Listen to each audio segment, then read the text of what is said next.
What's up, y'all? Been kind of busy.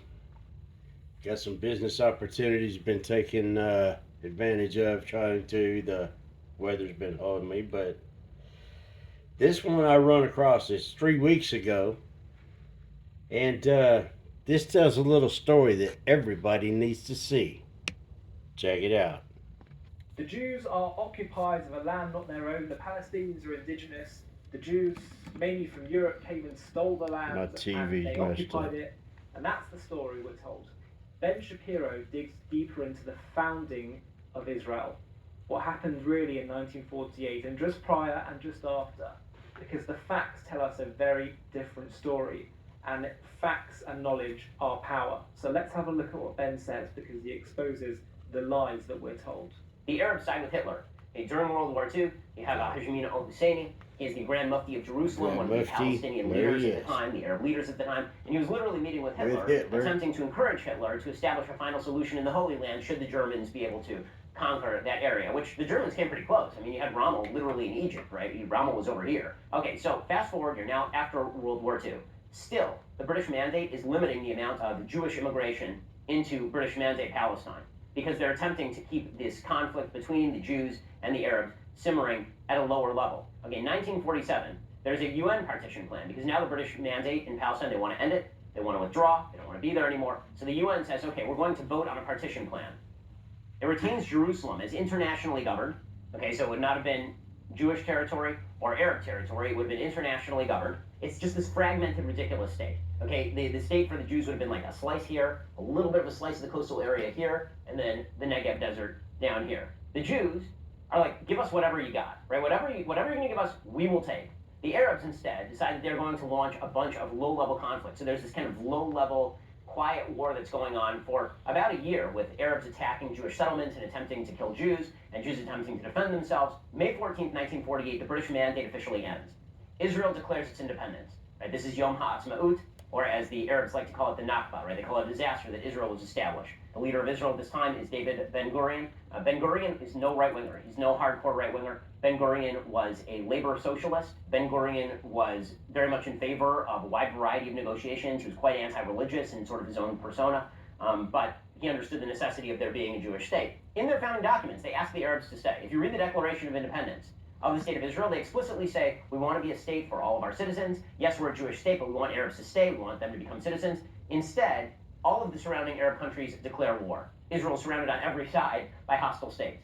Every single side. Right? So you got Lebanon up north, you got Syria here, you got Jordan, you got Saudi Arabia, you got Egypt down here. And then there are a bunch of far-flung states that are also getting involved. Right? Morocco was part of the 1948 war. You have a bunch of states that have decided they are going to invade and they are going to destroy Israel. Like they're just going to strangle it in the crib. And they're openly saying this. And not only are they openly saying this, they're telling the Arabs who are living in the Jewish areas, get out and get out of the way so our armies can come in and we can wipe the state off the map. Well, that's not how it ends up. Right? The way that it ends up is that the Jews end up basically retaining pretty much everything that's on this map, with the exception of the old city of Jerusalem. Right? So Jerusalem ends up basically split down the middle. Jerusalem is not controlled by the Jews at this point. The Temple Mount is still controlled by the Jordanians. The way that people speak about this particular period is as if there was a Palestinian state at this point. There was not. By 1964. So this is really important, and we'll get to the later stages in another video.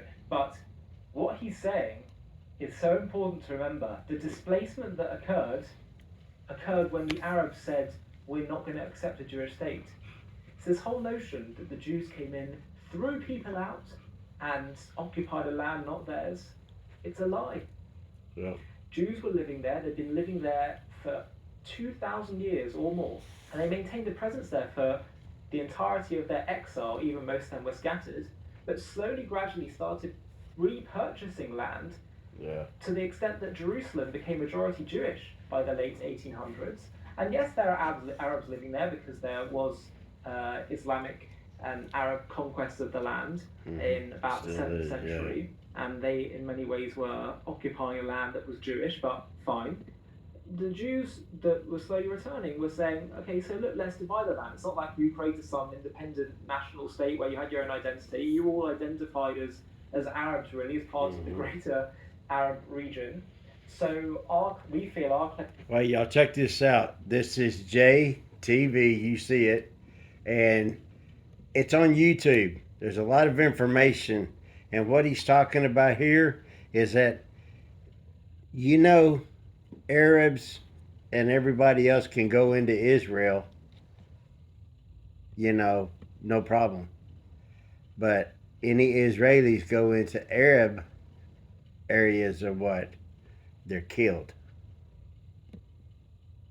So, yeah. Nazis were Democrats, my friends. Spread the word, spread it far and wide. KKK were Democrats. Slave owners were Democrats.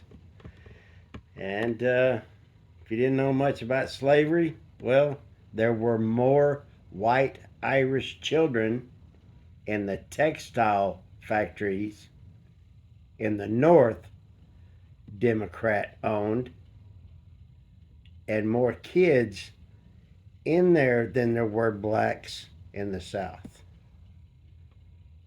Common knowledge. Look it up. You can see for yourself. God bless the United States of America. And watching the commies eat themselves is glorious. You have a good day, Patriots. Later.